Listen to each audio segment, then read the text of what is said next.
When a stealth fighter gets hit by an air defense missile, it challenges everything we think we know about modern aerial warfare. The F-35 was engineered to be practically invisible to radar, yet Iran managed to strike one. Understanding how this happened reveals a critical vulnerability that's reshaping military doctrine worldwide. The F-35's stealth design is built around two core principles: geometry and radar-absorbing materials that make its radar cross-section incredibly small. To give you perspective, the jet's radar signature compares to something the size of a bird rather than a massive aircraft. This makes it nearly invisible to traditional, early warning and targeting radars like the billion-dollar S-400 and S-300 systems. But here's the catch. Stealth doesn't mean completely invisible. The F-35 is powered by a single Pratt & Whitney F-135 engine, one of the most powerful fighter engines in the world. That engine produces a massive heat plume. While the jet's geometry defeats radio frequency radar brilliantly, it wasn't designed to hide from heat-seeking missiles. Modern air defense networks have evolved beyond radar entirely. They now utilize infrared search and track systems that scan the skies for heat anomalies. Because these passive sensors emit no energy themselves, the F-35's radar warning receivers won't alert the pilot that they're being targeted the way a radar lock would. Once an infrared-guided missile launches, the engagement becomes a race of physics and countermeasures. When the missile's infrared seeker locks onto the massive thermal output of the F-35's engine exhaust, the jet's distributed aperture system, 6 infrared cameras positioned around the aircraft providing 360-degree spherical view, detects the incoming missile's rocket motor instantly. The pilot then executes high-G evasive maneuvers while simultaneously deploying flares. These pyrotechnic countermeasures are made of magnesium or other combustible metals that burn at temperatures exceeding the aircraft's engine heat. The goal is to overwhelm or confuse the missile's infrared seeker, forcing it to chase decoy heat sources instead of the jet. But if that missile is already within lethal radius, its proximity fuse triggers the warhead. The resulting shrapnel and shockwave can cause significant damage to control surfaces, stealth coating, or internal systems without scoring a catastrophic direct hit. This perfectly aligns with reports of the F-35 sustaining damage but safely executing an emergency landing. We believe Iran's secret weapon is the 358 anti-aircraft missile, a unique hybrid between a loitering munition and a surface-to-air missile. It flies at slower subsonic speeds and can loiter in designated airspace in a figure-8 pattern until its optical and infrared sensors detect a target. If a 358 missile, or a more advanced high-speed indigenous infrared-guided surface-to-air missile, was guided by a ground-based infrared search and track network, it could engage the F-35 entirely within the infrared spectrum, bypassing the jet's radar-evading capabilities completely. This incident challenges the doctrine that fifth-generation fighters can operate with total impunity in contested airspace, highlighting the evolving threat of infrared detection. Yet this vulnerability has limits. These systems can't hit fighter jets far from their launch radius.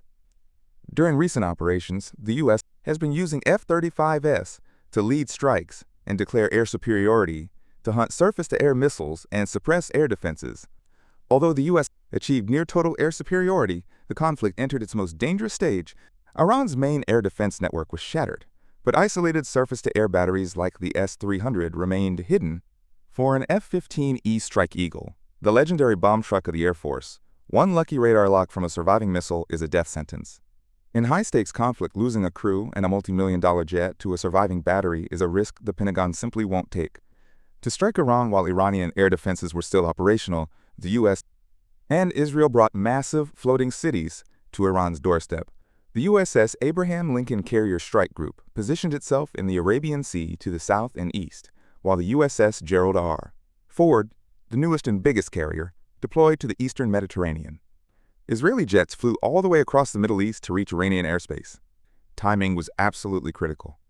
The moment those Israeli jets reached their marks, missiles were released. What followed was the most terrifying and complicated part of the entire operation: synchronization. Military planners rely on a tactic called time on target. Missiles fired from submarines, cruise missiles launching from escort ships, and massive payload drops from stealth bombers deployed from completely different locations at entirely different times. But here's the genius: the U.S. military machine was mathematically choreographed, so everything impacted targets around Qom, Kermanshah, and Isfahan at the exact same second. Israeli jets dropped their guided bombs. It was designed as total systemic shock, but why did Iranian air defenses fail to activate? The U.S. military operates in a completely different league, using a highly advanced mix of electronic warfare and cyber operations coordinated from space to ground. the coalition injected false data directly into Iranian radar screens. Top-tier Iranian air defense systems, like their homegrown Beaver and Russian-supplied batteries, were overwhelmed by this electronic assault. To hunt down surviving systems, the U.S. set a brilliant trap. They launched hundreds of modeled miniature air-launched decoys.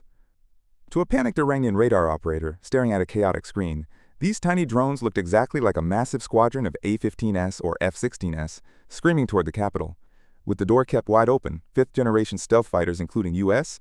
and Israeli F-35S, with possible F-22 Raptors, sliced through airspace completely undetected. The attack itself began not with manned aircraft, but with robotic precision from the sea. War-class destroyers like the USS Thomas Hudner received launch orders. Vertical launch system cells opened, and dozens of Tomahawk land attack missiles erupted from the decks. These missiles flew at subsonic speeds, hugging terrain in nap-of-the-earth flight to stay below the radar horizon. They were programmed to loiter and strike simultaneously, their warheads slamming into S-300 and S-400 radar sites and command bunkers, effectively carving out safe corridors for pilots minutes behind them. While Tomahawks were still impacting, B-2 Spirit stealth bombers were already deep inside hostile airspace. With the air defense network fractured, the path was clear for strategic sites like nuclear bunkers. Squadrons of F-15E Strike Eagles warred into the theater, heavily laden with GDAMs and small-diameter bombs. Each F-15 could carry up to 19 GDAMs, or 28 small-diameter weapons. While B-2S hit deep bunkers, F-15S hunted mobile targets, their AESA radars scanning ground for ballistic missile launchers hiding in valleys. 2 hours into the operation, the U.S. Navy's floating airbases entered the fight. Carrier strike groups turned into the wind, steam, and electromagnetic catapults, launching aircraft every 30 seconds. F/A-18 Super Hornets launched carrying anti-radiation missiles for destruction of enemy air defenses, hunting any surviving radar operators foolish enough to turn their systems on. F-35 Sea Lightning pushed forward to gather intelligence and strike high-threat targets. Orbiting far behind them, E-2D Hawkeyes managed the massive traffic of hundreds of U.S. jets. By sunrise, the first wave was over. The eyes of enemy air defense had been blinded by Tomahawks.